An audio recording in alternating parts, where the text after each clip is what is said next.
Hello and welcome to Legislative Report. I'm State Representative Mario Scavello of the 176th District in Monroe County. And I'm Representative Rosemary Brown of the 189th District in Monroe and Pike County.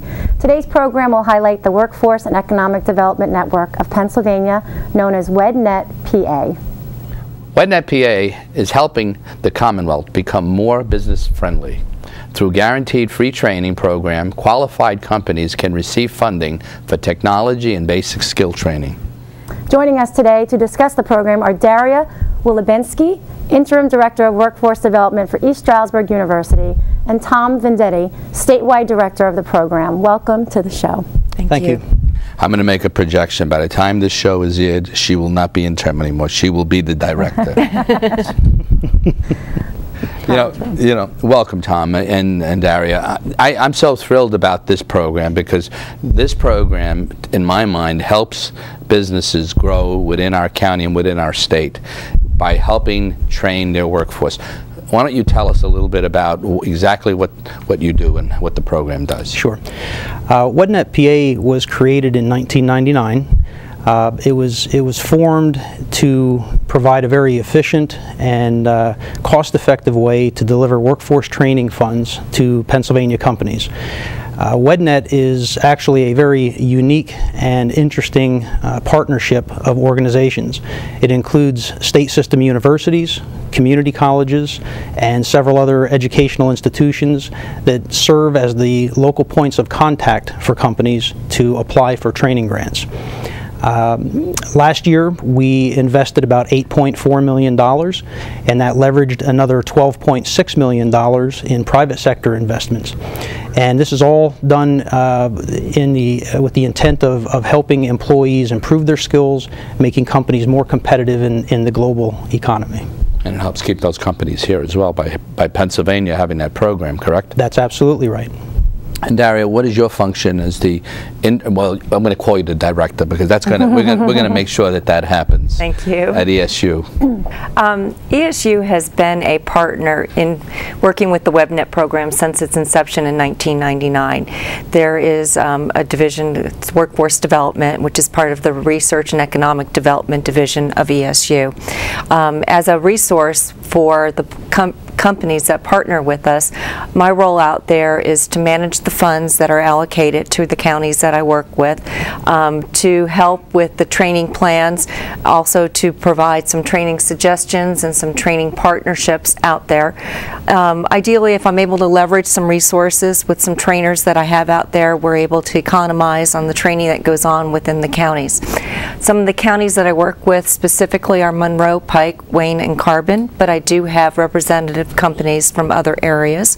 So right now, this year, I have 23 companies that I'm working with about $222,000 in training grant money, and we hope to train a little over 1,000 employees with that.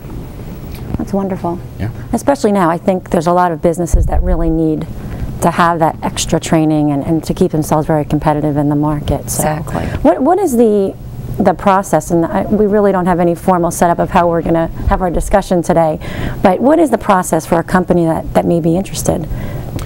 Well, I'll tell you a little bit about how that whole thing works from beginning to end. Our traditional application period runs from about May through July each year. Companies can go online and have access to our electronic application. That's just the beginning point of submitting some general information to help us determine whether or not they're eligible and if they have the kind of training needs that we can fund through this program. Those applications go directly to the local partners. So Daria would be receiving that application and then working with the company to help do a needs assessment and determining what are the training needs that they have. Sometimes the problem they're trying to solve really isn't even a training issue.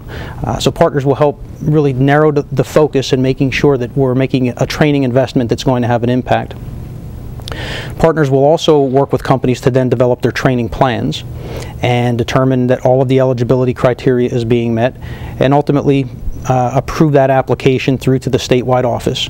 We review it again, and if everything is in order, we approve it. The company gets a grant. Grants are retroactive to July 1st, and then they have 12 months to do the training and be reimbursed for the cost of training, of eligible training, up to the grant amount. It's really, yeah. it's really a great program, and Is there something that you look for a little bit more in a company, as far as, you know, the training needs, to say that this is really a company that, how you could decipher that a little bit? Sure. Primarily, to be eligible for the program, companies need to be manufacturers or technology-based businesses. So that's kind of the starting point if they meet that eligibility criteria. The company also has to be based or predominantly located, have a predominant presence in Pennsylvania. So those are the key criteria for company eligibility. Of course, then we look at employees. The employees have to be Pennsylvania residents. They have to be employed full-time, and they have to earn at least 150% of the minimum wage. So we meet that criteria. Now we look to the training. So to your question, the training can either be basic skills or information technology training. But in either case, it has to have a direct impact on the skills that that individual needs to do their job. And if we meet all of those criteria, then again, the grant is put in place and the companies can do their training.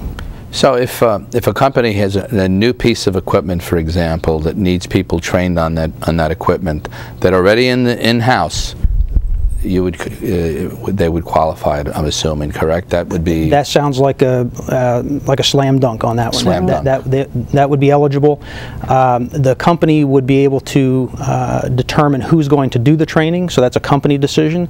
They can either go to any third-party private sector training provider.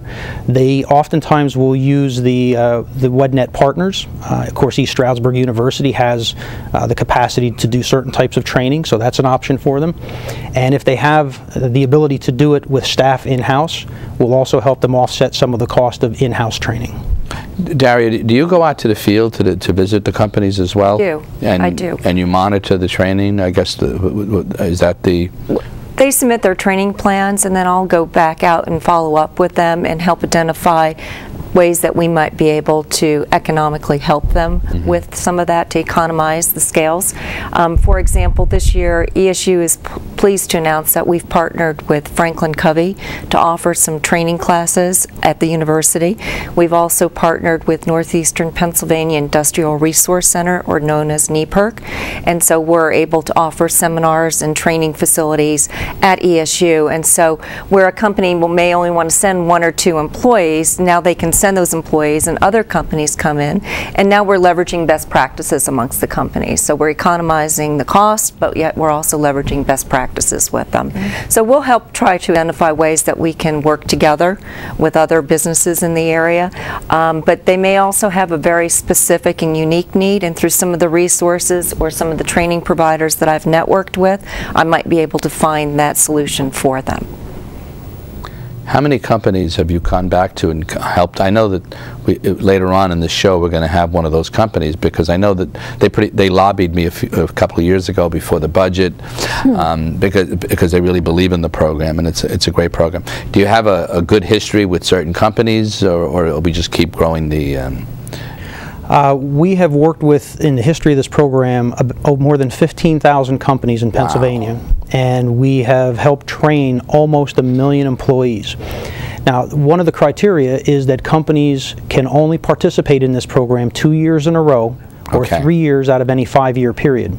So because we have this kind of forced turnover, we see about 30 to 40% new companies every year in the program, and then the other 60 or 70% are companies that have participated at some point in the past. And that, in a way, that's great too, because you're kind of sharing the wealth. Absolutely right. Spreading it. Correct. And we have company caps, so we can only invest up to a certain amount in companies for training, and that is part of the idea of making sure that we can spread that money over as many companies as possible.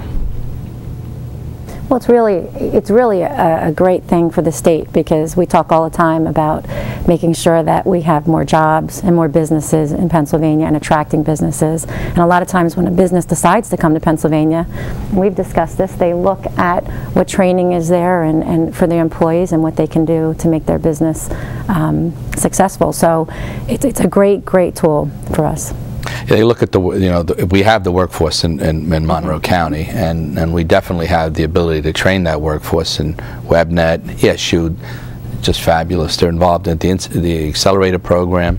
What you guys have meant to Monroe, I don't think people really realize exactly how important that ESU has been to our county. And I don't know if you realize it or not, but of the students that graduate our state system, the highest percentage of students that stay locally after they graduate is ESU University, and it is one of the highest percentages. You know, you can add 5 other state system schools, we have more. And that's the other nice thing about this partnering is that we can offer the ESU students as interns or externs to help with their educational requirements, but it also gives a value add to all the companies out there, and hopefully that student will stay locally and work with that company going forward. And I think that it's a testament of what you're doing. Thank you. It really is. It's a great testament, and that these kids are staying. These young men, young ladies are staying here locally, and we're creating jobs locally for them in the future. And you know, today, especially when you're leaving school, and you've got a debt of tuition, and you can't find a job, and you're really helping bridge that, and in some cases, for some people. You know, the governor is so, I know that he believes in it strongly in job creation and training and all. I think Governor Corbett is you're going to see good things from him in the next couple of years. Investing in businesses that are here in Pennsylvania, helping them grow, I think is going to be his focus. More so, you know, in the past we've thrown money at companies to bring them here into the state, and you know, to be honest with you, and sometimes they're in competition with companies that are already here. Why not invest in the companies that are here? And that's what you guys are doing. You know, one of the things to think about is that in this difficult economy, and it's been going on for several years, one of the first things to get cut from a company's budget is training. Yeah. Training is you know, it's one of those things that companies feel that, well, you know, we'll put that off until next year. Unfortunately, it's a global economy now, and you know, they want to retain those employees. It costs far more to hire someone and bring a new employee on board than it does to maintain or keep the employees that you have. This program has a direct impact on that. Our investment in employee training covers only about 40% of the cost of the training. So what I think is from the state's perspective, part of the leverage and impact of this program is that we're getting a 60% investment from companies. We're not covering all of their training needs. We're trying to get them to do training that they wouldn't have otherwise been able to do, and to have them as partners in that investment. Very good point. Mm-hmm. Very good point. In our county, there's some locations, some brownfields that we're trying to attract companies to there, and I'm assuming that once a company comes in, like there's a company going into roadway right now, if they had that need, once they're in there, I'm assuming that they'd qualify, correct? Yes, absolutely. This is part of the state's tool bag for attracting companies. In fact, the Governor's Action Team utilizes this program in the offers that they make to companies that are considering locating here in Pennsylvania. So, of course, the criteria for the program is that they have a presence in PA, so they have to be here. Yeah. They have to have hired employees, and so that they're full-time employees in the job. Then we can come in and help train those employees, bring up their basic skills. Oftentimes, you know, employees will come into a job and have, you know, a broad range of skills that make them qualified, but they need some very specific capabilities in order to perform at the level that that company needs. And that's where this program can come in and help them quickly get employees up to speed. I know we're going to break in a few moments, but I wanted, Daria, what can we do as legislators to help you in ESU? We continue to work with the workforce investment boards in all the counties around us. So if you know of companies moving in, if you could just stay in touch with me, and I'd love to go out and meet and greet with them and just kind of explain the program and help support them getting on board here and welcoming it to the community. That would be a big help. And of course, to sponsor this program as much as you can here at the Capitol and with the state. Yeah, no, really you have appreciate that. It. We have that. I think it's a great program, and when DCD comes in front of us, I'm on the Appropriations Committee. I'll make sure that we put a plug in for you. Thank you. Daria, Tom, thank you so much for joining us. Thank you so much. Thank you. Let's take a short break. Legislative report. We'll return in a moment.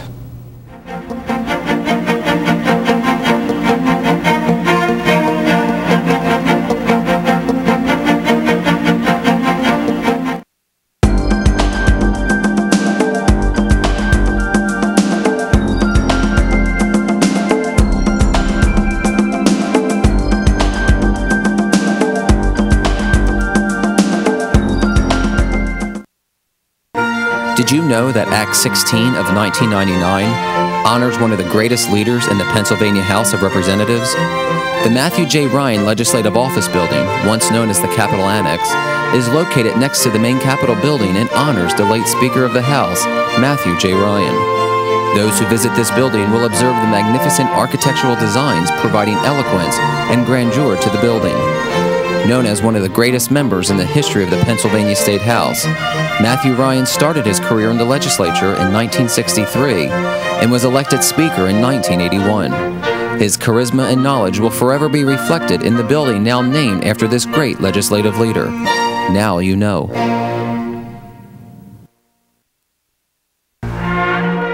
Did you know that in the corridors in the first floor of the Capitol of Pennsylvania, there are nearly 400 individual mosaics? The idea for creating these intricate tiles was first suggested by Henry C. Mercer in 1902. A year later, he received the commission to prove 16,000 square feet of pavement tiles for the Great Rotunda and corridors of the new State Capitol building in Harrisburg. Mercer set about designing subjects for approximately 400 mosaics.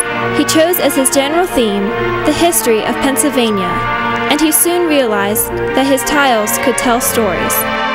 Although the arrangement seems random, the mosaics are very thoughtfully placed in the floor.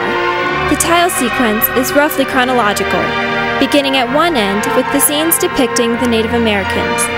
The mosaics progress into the story of European habitation in the New World and encompass the Commonwealth's triumph through process and intervention. Now you know. Welcome back. I'm State Representative Mario Scavello. And I'm State Representative Rosemary Brown. Today we're discussing the Workforce and Economic Development Network of Pennsylvania. In the second half of our program, we'll be hearing from companies that have used WebNet PA. Joining us now are Bill Pote, CEO of Megaphase, and Vicki Herman, HR Director for United Envelope in Coolbaugh Township. Welcome. It's good to be here. Thank you. Great to be here. Vic, let's start with you, because I've been to your facility, and my gosh, the amount of jobs that you've created there in a short time. Have you grown there? First tell us a little bit about your company, and then we'll talk about how WebNet influences you. Absolutely. United Envelope came to the Coolbaugh Township in 1995 and started the plant there. We now have 290 employees and 23 pieces of equipment running 24/7. Our plant operates on a 24/7 schedule, 4 different shifts coming in each day. And we've used WebNet to fund the training of these new hires. The envelope industry is very specialized. The equipment that we're utilizing, very specialized equipment, and we have to do a lot of in-house training.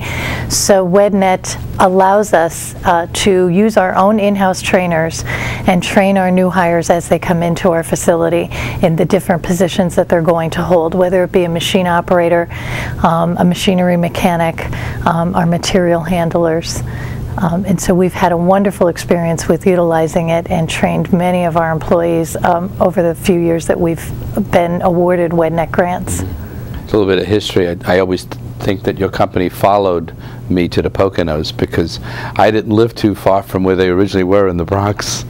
Oh, that's, yeah, absolutely. So when they moved up, I said, look at this, you know, which was nice. And many of the a lot of folks that live in my community that work there, so it helped. You know, they bought homes in Summit Point, and some of them literally walk to your place, right? Yes. On Summit Point, right below the Kmart. So many of them do live right near the facility, and are right there in the Mount Pocono area. And it's amazing how you've grown over that short period of time. You've built another building, and right? Yes, we've added on to the building. I'm not sure, I won't say the square footage because I'd be guessing at it, but definitely have, a couple 100,000 have grown, yes, have grown over that time, and certainly added on a lot more employees than when they first came here from New York.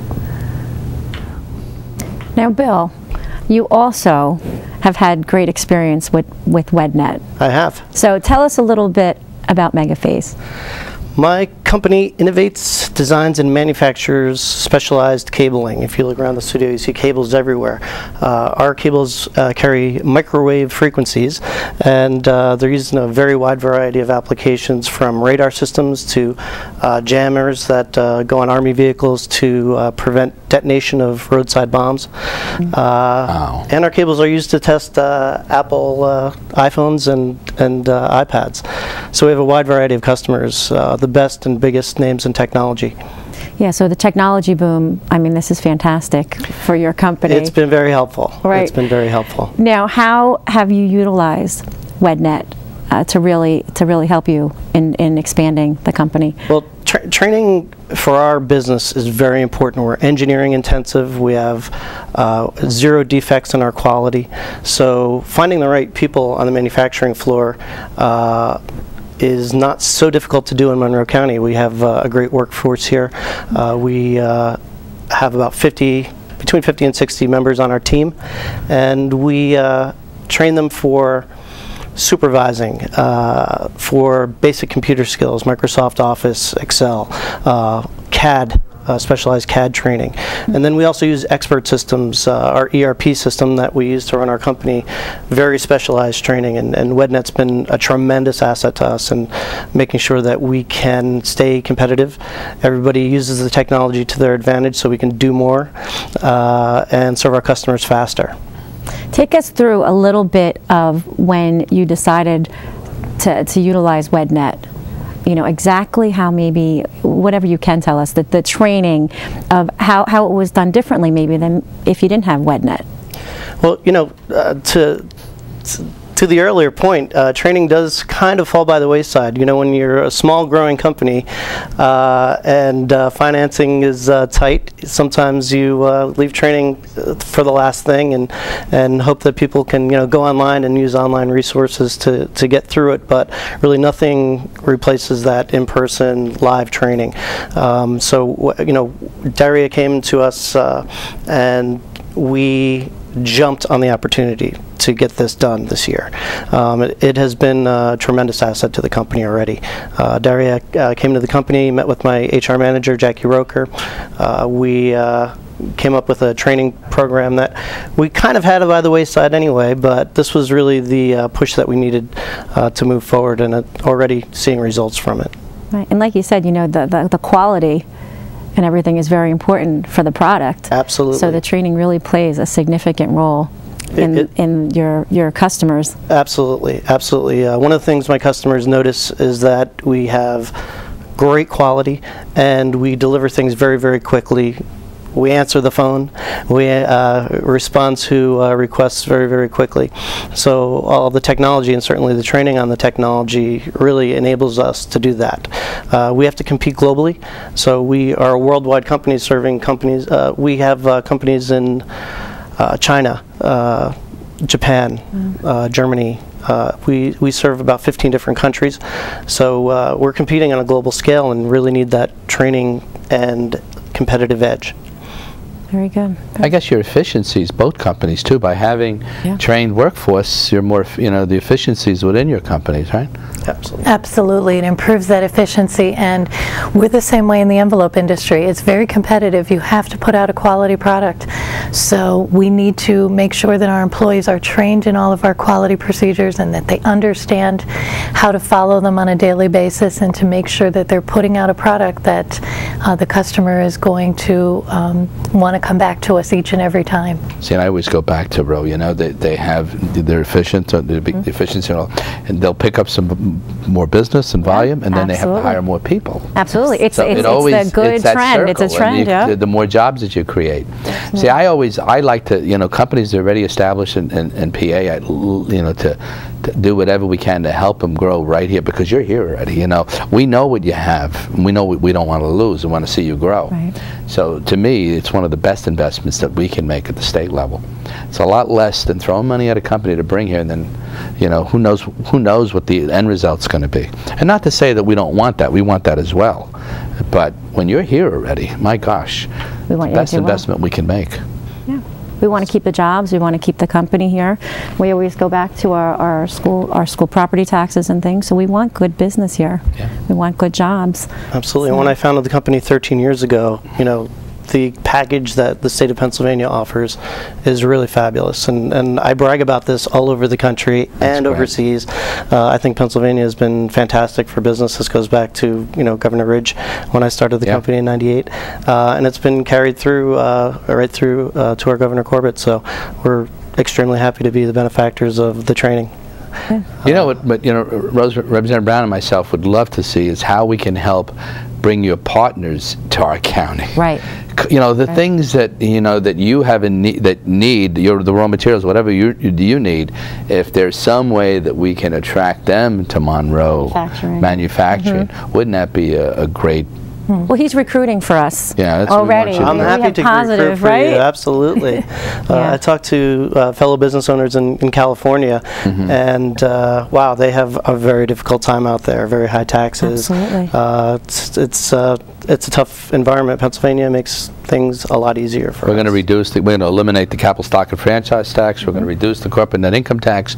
We're going to be one of the lower tax states for business taxes, and that's our goal over the next few years, to help keep the companies here grow. Because we reduce your tax, you're going to hire people. It all comes down to the bottom line, and so that's our goal, to see that happen. ESU, how do you must take a tremendous amount of employees from there, don't you?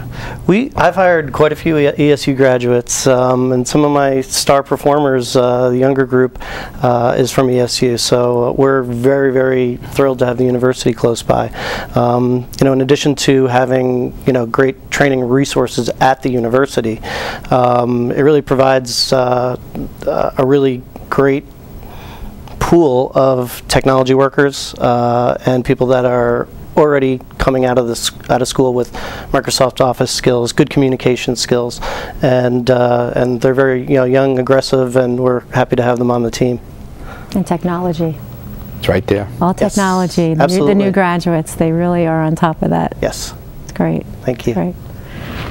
Well, anything else? Well, I think this was a great program. We've covered a tremendous amount. We showed what the state has, and then for businesses, then we have two businesses here that pretty much show you the result and the end product. It's great to see tax dollars invested in the right way.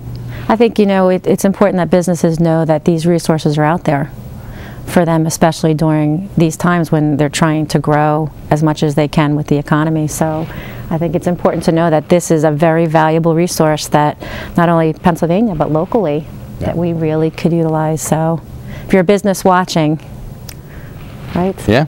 Make sure that you look into this. Absolutely. Yep. Absolutely. Bill, Vicki, thank you so much for stopping by. Thank you. Thank you. Thank you for your time. Pleasure. That's all the time we have for today's program. If you have any questions about any state matter, please feel free to contact myself or Representative Brown at our local offices. That information will be shown in a moment. Thanks for watching, and please join us next time for another edition of Legislative Report.